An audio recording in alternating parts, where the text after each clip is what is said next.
భగవానుడికి మరపు ఎప్పుడు ఉండదు. ఆయన ఎప్పుడు జ్ఞానస్వరూపుడే. అందుకే ఆయన నిద్రకు యోగ నిద్ర అని పేరు.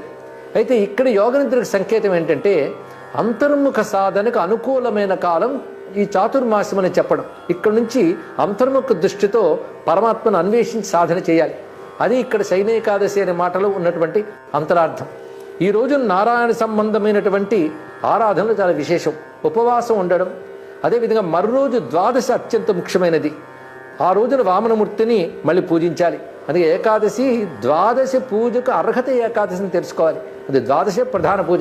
ఏకాదశి అంతా విష్ణు పూజ, విష్ణు స్మరణ, విష్ణు ధ్యానం చేస్తూ ఉపవసించి మరో ద్వాదశి నాడు వామనమూర్తిని పూజించాలి అని చెప్తున్నారు. అలా చేసినట్లయితే అనేక యజ్ఞములు చేసిన ఫలితం లభిస్తుంది. విష్ణు అంటేనే యజ్ఞస్వరూపుడు. యజ్ఞేశ అచ్యుత గోవింద మాధవ అనంత కేశవ అంటాం కదా. అటువంటి యజ్ఞేశ్వరుడు అయిన యజ్ఞోవి విష్ణు. అలాంటి యజ్ఞస్వరూపుడు